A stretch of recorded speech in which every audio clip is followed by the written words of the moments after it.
औज़ुबिल्लाहि मिनश्शैतानिर्रजीम बिस्मिल्लाहिर्रहमानिर्रहीम। अस्सलाम वालेकुम नाज़रीन, मैं हूं आपका होस्ट राना रमज़ान और आप देख रहे हैं मैं यूट्यूब और फेसबुक चैनल। मेरे आज के व्लॉग का टॉपिक एक मुलाकात इमरान खान के साथ। एक मुलाकात में वो तमाम अहवाल मैं आपके साथ शेयर करना चाहूँगा जिस मुलाकात में देखा गया और सुना गया, और ये फैसले जो इमरान खान ने इस अवाम के लिए लिए या अपनी ज़ात के लिए लिए, इस मुलाकात में तमाम अहवाल आपके सामने शेयर करना चाहूँगा। बहुत बड़े जर्नलिस्ट हैं, बहुत बड़े तज्ज़िया कार भी हैं और हमेशा हक़ और सच की बात करते हैं। मैं समझता हूँ कि बहुत बड़े सहाफ़ी भी हैं जिनके साथ जो है वो मुलाकात हुई है इमरान खान की, और उन्होंने अडयाला जेल का जो अहवाल है जो पेश किया वो मैं आपके साथ शेयर करने जा रहा हूँ। वो बताते हैं कि जनाब, जैसे ही मैं अडयाला जेल में जाता हूँ तो कमरा अदालत में जहाँ पे केस समाअत किया जा रहा है इस वक्त तोशा खाना के हवाला से, तो उसमें मैं जैसे ही मौजूद होता हूँ, खड़ा होता हूँ, तो थोड़ी देर के बाद इमरान खान साहब जो है वो तशरीफ़ लाते हैं। और इमरान खान साहब जब तशरीफ़ लाते हैं तो मैं देखता क्या हूँ कि शाश बशाश चेहरा है, लबों पे मुस्कुराहट है और बिल्कुल तंदुरुस्त व तवाना जो है वो चहलकदमी करते हुए इमरान खान साहब जो है वो अदालत में दाखिल होते हैं। कहते जैसे मुझे देखा तो झुककर सलाम लिया, मैंने भी उनको झुककर सलाम लिया और हाथ में लाया उनके साथ, उनका तबीयत पूछी और उन्होंने मेरी तबीयत पूछी कि आप कैसे हैं, तो मैंने उनको बताया। और अरशाद भट्टी साहब बिलखसूस जो है वो, मैं नाम भी आपको बता देता हूँ, अरशाद भट्टी साहब बहुत बड़े मंजे हुए जो है वो तजिया के आकार हैं और बहुत बड़े सहाफ़ी हैं। वो कहते हैं कि जनाब उसके बाद मैंने देखा कि इमरान खान साहब बहुत ज़्यादा पहले से फिट हैं, वज़न थोड़ा सा कम था, और मैंने जब पूछा कि इसकी वजह क्या है तो मुझे पता चला एक पुलिस एहलकार के थ्रू के जनाब इमरान खान साहब जो साइकिलिंग बहुत ज़्यादा कर रहे हैं, एक्सरसाइज बहुत ज़्यादा हैवी करते हैं, और उसके अलावा पुशअप बहुत ज़्यादा लगाते हैं और पसीना आ जाता है उनको बहुत ज़्यादा सर्दी के मौसम में भी, जिसकी वजह से उनकी फिटनेस का राज ये है। वो बताते हैं कि उनका जो लिबास था, उनका जो ड्रेस था वो ये था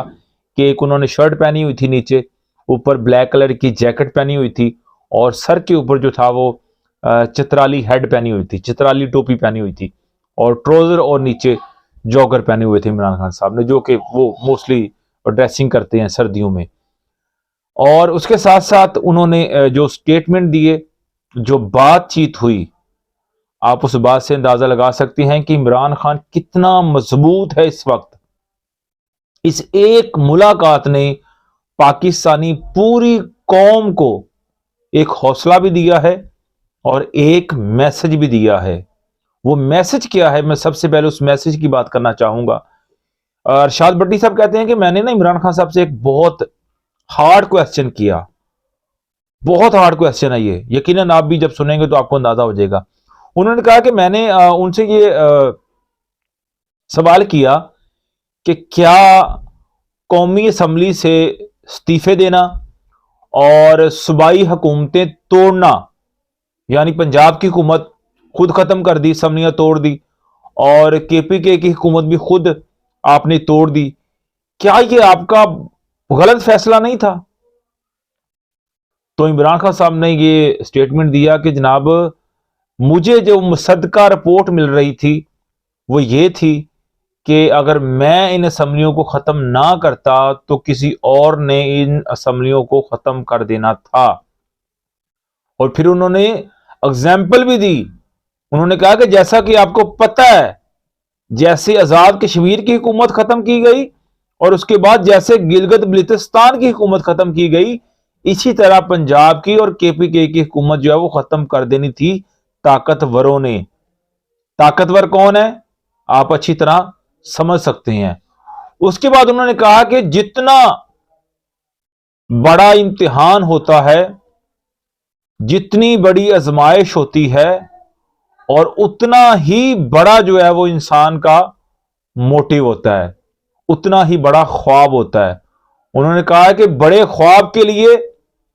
बड़ी कुर्बानियां देनी पड़ती हैं और वो मैं दूंगा। ये स्टेटमेंट जो है वो इमरान खान का आपको जाहिर कर रहा है कि वो इंसान ना झुका है, ना झुकने वाला है और ना कभी झुकेगा। उसके साथ साथ उन्होंने जो बात की वो ये बात की कि जनाब, एक चीज मैं आपको बताना चाहूंगा कि मेरे साथ जो है वो धोखा किया गया है, मुझे एस्टेब्लिशमेंट ने धोखा दिया है। और एक तरफ उन्होंने कहा कि हम आपके साथ हैं और दूसरी तरफ उन्होंने पीपल पार्टी और नून लीग के लोगों को अपने साथ मिलाकर जो है वो मेरे खिलाफ जो है वो अदम एतमाद का वोट डलवाया, जिसके बाद मुझे इस बात पे बहुत रंज पहुंचा, मुझे दुख हुआ कि मेरे साथ जो हुआ है वो गलत हुआ है और मेरे साथ जो किया गया है वो गलत किया गया है। जिसके बाद मैंने फैसला किया कि मैं अवाम के अंदर आऊंगा और एक फ्रेश मैंडेट जो है वो लेके आऊंगा। उसके बाद उन्होंने बताया कि उसके बाद इरशाद भट्टी साहब की तरफ से स्पेशली तौर पर यह सवाल किया गया कि क्या आप ये समझते नहीं है कि हर एक से लड़ाई है आपकी, बिलखसूस फौज के साथ भी आपकी लड़ाई, वही फौज जो आपको लेकर आई, यानी किसी हद तक आपने अपने परफॉर्मेंस भी दी, किसी हद तक आपने अच्छा परफॉर्म भी किया, आपकी सियासत भी अच्छी थी, आपके कंपेन भी अच्छी थी, लोगों का फॉलो भी बहुत ज्यादा था, लेकिन बहुत सारे काम ऐसे भी थे जो कि फौज ने किए, आपको हेल्प दी और फिर फौज के साथ ही आपकी ये लड़ाई, इसका कुछ समझ नहीं आता। तो उन्होंने कहा कि जनाब, फौज के साथ मेरी लड़ाई हरगिज नहीं थी और ना मैं फौज को बुरा कह सकता हूं। असल और बुनियादी वजह यह थी कि अगर मुझे इस बात पे रजामंद किया जा रहा है कि आप जाके दौरा करें रूस का, रूस के बाद वहां पे जंग स्टार्ट हो जाती है और एक तरफ जनरल बाजवा इत्तफाक करते हैं इस बात पे कि आप जाएं, रूस का दौरा करके आएं, और उसके बाद जनरल बाजवा जो है वो इस बात की मुखालफत कर रहे हैं और वो आर्गुमेंट दे रहे हैं ये अमेरिका की हिमायत में, और वो इस बात की जो है वो बाकायदा तौर पे प्रेस कॉन्फ्रेंस करते हैं जनरल बाजवा कि जनाब, हम जो इसकी मजम्मत करते हैं रूस की, कि रूस ने जो है वो हमला क्यों किया है, हमले में उसने पहल भी क्यों की है, तो हम इसकी मजम्मत करते हैं। तो उन्होंने कहा, जिसके बाद मेरे दिल में ये बहुत ज्यादा गम गुस्सा आया कि इन्होंने एक साइड पे मुझे मुतफिका तौर पे पूरी इस्टेब्लिशमेंट में बैठ के ये बात हुई, एक इजलास में ये बैठ के बात हुई कौमी असम्बली के कि क्या ये मुझे दौरा करना चाहिए या नहीं करना चाहिए। तो इस बात पे इत्तेफाक किया गया कि आपको ये दौरा जो है वो रूस का करना चाहिए। और उसके बाद जैसे ही रूस ने अटैक किया, वो कहते हैं कि मैं वहां मौजूद था, उन्होंने रूस ने जो अटैक किया जब यूक्रेन के ऊपर, तो उसके बाद जब जो उनकी जंग स्टार्ट हो गई, तो जब मैं वापस आया हूं तो पूरा पस मंजर चेंज था, मेरे खिलाफ जो है एक पूरा प्रोपोगंडा तैयार कर दिया गया था और साइफर की सूरत में अमेरिका की तरफ से थ्रेड भी जो हमें मिल चुका था, और दूसरी जानब जनरल बाजवा साहब ने जो है वो इस बात की मजम्मत कर दी कि जनाब, हम अमेरिका की बात की हमायत करते हैं और रूस की जो है वो जंग बंदी की जो मजम्मत करते हैं कि इसको जंग बंदी की जाए, और जो अटैक किया गया है रूस की तरफ से हम उसकी मजम्मत करते हैं।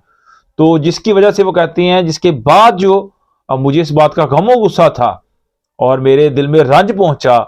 कि इन्होंने मेरे साथ धोखा किया है, इन्होंने मेरे साथ जो है वो एक फरेब किया है, जिसके बाद मैंने उनके खिलाफ अगर कोई बात की है तो वो इस बुनियाद के ऊपर की है कि इन्होंने मेरे साथ अच्छा नहीं किया, मेरी पीठ में जो है वो छुरा घोंपा गया था। अब ये पूरी की पूरी मुलाकात का अहवाल जो है वो मैंने आपके सामने रखा है। अब आप इस बात से अंदाजा लगा सकते हैं कि कोई भी इंसान किसी भी लिहाज से अगर उसके ऊपर टॉर्चर किया जाए और अगर उसके ऊपर एक्शन लिया जाए तो देन ही उसका रिएक्शन आता है। और वो रिएक्शन कुछ लोगों को पसंद आता है और कुछ लोगों को पसंद नहीं आता। स्पेशली वो लोग जो ताकत रखते हैं, वो लोग जो यस मैन कहलाते हैं कि हमें सिर्फ यस का आपने जवाब देना है, नो हम नहीं सुन सकते, तो उनको रंज पहुंचता है कि जनाब ये यस मैन नहीं है। जैसा कि एक स्टेटमेंट आप बहुत अच्छी तरह पिछले दिनों में सुन चुके हैं, हामिद मीर साहब ने यह बात की है कि इमरान खान के ऊपर बहुत ज्यादा प्रेशर था स्टैब्लिशमेंट की तरफ से कि जनाब इसराइल को तस्लीम किया जाए, जिसके ऊपर इमरान खान यस मैन नहीं था। वो इनकार कर रहा था कि मैंने इस बात का